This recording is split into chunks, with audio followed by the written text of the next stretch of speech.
بسم اللہ الرحمن الرحیم۔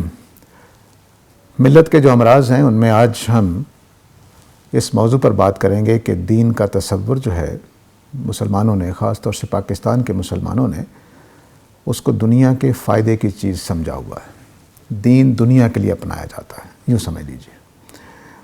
یہ مرض بڑا مشکل ہے اس کو تشخیص کرنا اور اس کو جانچنا، لیکن قرآن پڑھنے والے اس کو آرام سے محسوس کر سکتے ہیں کہ یہ مرض کیا ہے۔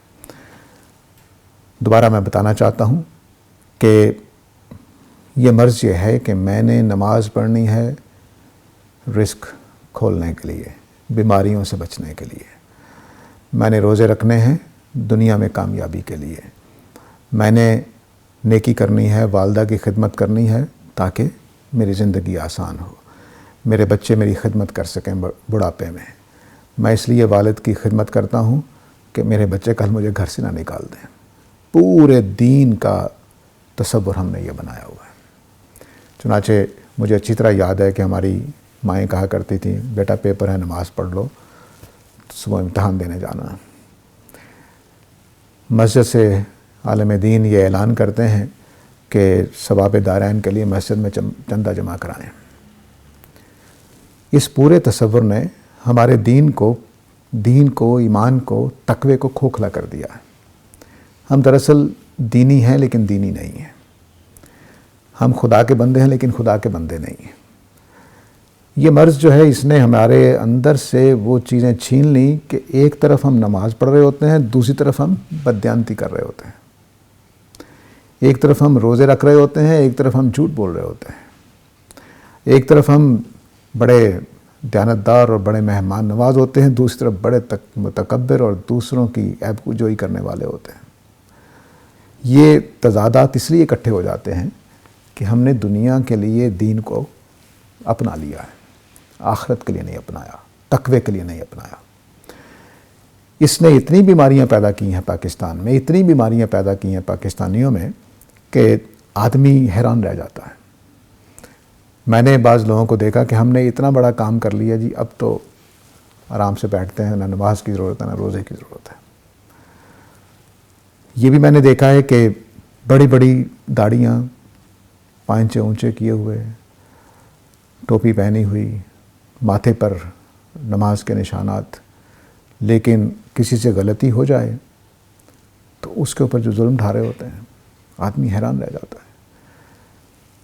اپنے ملازمین کو تنخواہ دیتے ہوئے جو کچھ ہو رہا ہوتا ہے، آدمی حیران رہ جاتا ہے کہ ایک آدمی جس کو اللہ تعالیٰ نے اتنا کچھ دیا ہے کہ اس کے 20 ملازم ہیں اس کے کاروبار میں، تو ان کو تنخواہ کس طرح سے دے رہا ہے۔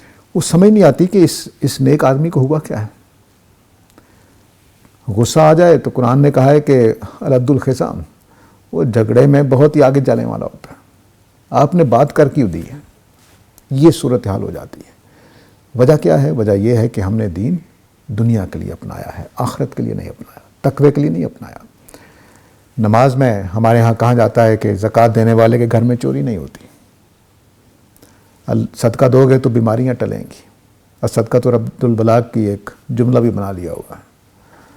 ادھر آدمی کو بیماری ہوتی ہے، ادھر صدقہ دو، ادھر کوئی نظر لگ گئی ہے اس کو بھی کوئی چڑھاوا چڑھا دو۔ نیکی کا سارا کے سارا تصور ہم نے اس کے گرد گھما دیا ہے کہ میں نے دنیا میں فائدہ لینا ہے، جبکہ قرآن مجید جس دین کو لے کر آیا اس میں یہ بتایا گیا ہے کہ نماز پڑھنی ہے تو اللہ کی رضا کے لیے، جنت حاصل کرنے کے لیے، دوزخ سے بچنے کے لیے، روزہ رکھنا ہے تو اسی لیے، حج پہ جانا ہے تو اسی لیے، صدقہ خیرات کرنا ہے تو اسی لیے۔ پیغام ہی دوسرا ہے۔ اب دونوں کو سمجھیے۔ مثال کے طور پر میں نے اپنے ملازم کو اس لیے پیسے دینا شروع کیے کہ یہ میرا وفادار رہے گا، تنخواہ کے علاوہ میں نے اس لیے پیسے دینے شروع کیے کہ وہ میرا وفادار رہے گا، لیکن اس نے کوئی بے ایمانی کر لی تو اب میں کیا کروں گا؟ اس کے پیسے بند کر دوں گا، بلکہ اس کو ڈانٹوں گا کہ دیکھو میں نے تمہیں اتنا کچھ دیا، تم نے میرے ساتھ یہ کیا۔ اور اگر آخرت کے لیے کر رہا ہوگا تو یہ کہنے کی نوبت نہیں آئے گی، تصور بھی نہیں آئے گا کہ میں نے اس کو جو اللہ کے لیے خاطر پیسے دیے تھے اب یہ اس کے مقابل میں میرے سامنے کھڑا ہو گیا، خیال بھی نہیں آئے گا۔ تو جتنی نیکی آخرت کے لیے ہوتی ہے وہ ہمیشہ قائم رہتی ہے، لیکن جو دنیا کے لیے نیکی کی جا رہی، جیسے ہی فائدہ منقطع ہوتا ہے ہم وہ نیکی روک دیتے ہیں. چنانچہ میں نے جو ایک مثال دی آپ کو کہ میں نے ایسے لوگوں کو دیکھا ہے، کہتے ہیں جی ہم نے اتنا کچھ کر لیا، اب مسئلہ ہی کوئی نہیں، اب نماز پڑھنے کی کیا ضرورت ہے، کیونکہ منفعت پوری ہو گئی، بات ختم ہو گئی. تو دنیا کے لیے دین نہیں ہے. دین کی جتنے بھی نیکی ہے، جو کہ دین نہ کہیے نیکی کہیے، کہ نیکی جو ہے وہ صرف اور صرف آخرت کے لیے ہے. اور یہ ہمیشہ یاد رکھیے کہ اللہ تعالیٰ نے دنیا کا نظام دوہرا بنایا ہے. ایک نیکی ہے اور اس کا الٹ بدی ہے، اور ایک غلطی ہے اور اس کا الٹ صحیح عمل ہے. غلطی اور صحیح عمل کی جزا دنیا میں ہے. مثلاً مثال سے سمجھاتا ہوں کہ میں نے دکان کھولنی تھی تو میں نے صحیح جگہ دکان کھولی، صحیح سودا ڈالا، جس لوکیلٹی میں جو سودا بکنا تھا وہی ڈالا، تو یہ میں نے صحیح اقدام کیا ہے. لیکن میں نے سودا بھی پورا تول رہا ہوں، جس کوالٹی کی بات کر رہا ہوں وہی کوالٹی دے رہا ہوں، تو اب میں نیکی بھی کر رہا ہوں. دونوں باتوں میں فرق ہے. میں نے صحیح جگہ دکان کھولی، صحیح سودا ڈالا اور بیچنے لگ گیا، یہ ہے صحیح عمل، غلطی کے بغیر عمل. میں نے سودا جو جتنے پیسے دیے جا رہے ہیں اس کے مقابلے میں صحیح سودا بیچ رہا ہوں، جائز منافع لے رہا ہوں، کوالٹی بھی صحیح دے رہا ہوں، دھوکہ نہیں دے رہا ہوں. اب میں کیا کر رہا ہوں؟ نیکی بھی کر رہا ہوں. اس کا ثواب آخرت میں ہے، اور صحیح عمل کرنے کا ثواب دنیا میں ہے کہ میری دکان چل جائے گی. لیکن دیانتداری کا ثواب مجھے آخرت میں ملنا ہے. اب دوسرا حصہ دیکھیے، میں نے غلط کام کیا، دکان صحیح جگہ نہیں کھولی، سودا صحیح نہیں ڈالا، کاروبار نہیں چلے گا. غلطی کی سزا دنیا میں مل گئی. لیکن میں نے عمل تو صحیح کیا تھا، دکان صحیح جگہ کھولی، سودا صحیح جگہ ڈالا، لیکن بددیانتی کرنے لگ گیا. کاروبار ہو سکتا چل جائے، لیکن بددیانتی کی سزا آخرت میں ملے گی. نیکی کی جزا دنیا میں نہیں دیتے اللہ تعالیٰ، اور آخرت کی اور گناہ کی سزا دنیا میں نہیں دیتے. صرف ایک شرط ہے کہ وہ آدمی جو دنیا ہی کے لیے نیکی کرنے لگ جائے، اس کو اللہ تعالیٰ نے بتایا ہے سورہ بنی اسرائیل میں کہ دنیا ہی میں اس کو دے دیتے ہیں، لیکن اپنی مرضی سے دیتے ہیں، اس کے مطالبے کے مطابق نہیں. یعنی اس نے نمازیں اس لیے پڑھی کہ رزق کھل جائے، تو ہو سکتا ہے اللہ تعالیٰ اس کو رزق نہ دیں، اس کو شہرت دے دیں، نیک نامی دے دیں، یا کوئی اور چیز دے دیں، لیکن صحت اور تندرستی دے دیں، وہ ہیرو بن جائے قوم کا، یہ ہو سکتا ہے. لیکن اگر اس نے نیکیاں دنیا ہی کے لیے کی ہیں تو تب ایسا ہوگا، ورنہ ہر نیکی کا ثواب آخرت میں ملنا ہے.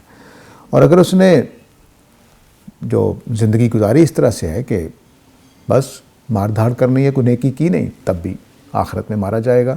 لیکن دنیا میں جو نیکی کا اجر ملنا ہے وہ اللہ تعالیٰ نے اصل میں قانون نہیں بنایا. اصل قانون یہ ہے کہ نیکی اور بدی کی سزا اور جزا آخرت میں ملنی ہے، خطاؤں اور غلطیوں کی جزا اور سزا دنیا میں ملتی ہے. نیکی اور بدی کی سزا اور جزا آخرت میں، غلطی یعنی غلط جگہ دکان کھولی جس کو میں نے مثال میں سمجھایا، تو وہ دنیا میں اس کی سزا بھی مل جاتی ہے، اس کی جزا بھی. تو اب کتنے ہی بددیانت ہوں گے، کتنے ہی بے ایمان ہوں گے، فسادی ہوں گے جن کا کاروبار بہت اچھا چل رہا ہوگا، اور کتنے ہی نیک ہوں گے جن کا کاروبار صحیح نہیں چل رہا ہوگا، کاروبار میں دیانتدار ہوں گے. اس کی وجہ یہ ہے کہ اللہ تعالیٰ نے نیکی کی بنیاد پر دنیا میں کوئی فائدہ نہیں رکھا. ہاں ایک فائدہ ہوتا ہے، وہ یہ کہ جب پوری کی پوری قوم نیک ہو جاتی ہے تو اس قوم میں ترقی ہونا شروع ہو جاتی ہے. یہ قوم کی حیثیت سے ہوتا ہے، فرد کی حیثیت سے ضروری نہیں ہے. یعنی فرد نیک سے نیک آدمی ہو سکتا ہے کنگال فوت ہو جائے، بیماریوں کا گھر ہو، لیکن ایک بد آدمی ہو سکتا ہے زندگی آسانی سے گزار رہا ہو. قرآن مجید نے اس کو یوں بھی بیان کیا ہے کہ اگر یہ ڈر نہ ہوتا کہ سارے کے سارے لوگ کافر ہو جائیں گے تو میں کافروں کی سیڑھیاں اور چھتیں جن سیڑھیوں پر وہ چڑھتے ہیں سونے اور چاندی کی بنا دیتا. کیوں؟ کیونکہ دنیا ہی میں ان کا اجر دینا ہے. سورہ احقاف میں اس کو بیان بھی کیا اللہ تعالیٰ نے کہ کافروں سے اللہ تعالیٰ کہیں گے کہ دیکھو میں نے تمہیں دنیا میں دے کر معاملہ صاف کر دیا تھا. کافر بھی نیکیاں کر رہا ہوتا ہے، لیکن چونکہ وہ کافر ہوتا ہے آخرت کے لیے نہیں کر رہا ہوتا، تو دنیا ہی میں اجر اس کا دے دیا جاتا ہے. تو صرف کافروں کو، صرف منافقوں کو دنیا میں ان کی نیکیوں کا اجر دیا جاتا ہے. تو جو مومن ہیں ان کی نیکیاں آخرت کے لیے محفوظ ہونی چاہیے۔ ہمارے ہاں ایک اور جملہ بولا جاتا ہے کہ میری کوئی نیکی کام آ گئی ہوگی۔ وہ خدا کے بندو، آخرت کے لیے نیکی کو سنبھال کے رکھیں۔ دنیا میں اللہ کا نظام چل رہا ہے، اس نے کچھ مشکلیں ڈالنی ہیں، اس نے کچھ آسانیاں ڈالنی ہیں، اس کا میری نیکی سے کوئی تعلق نہیں ہے۔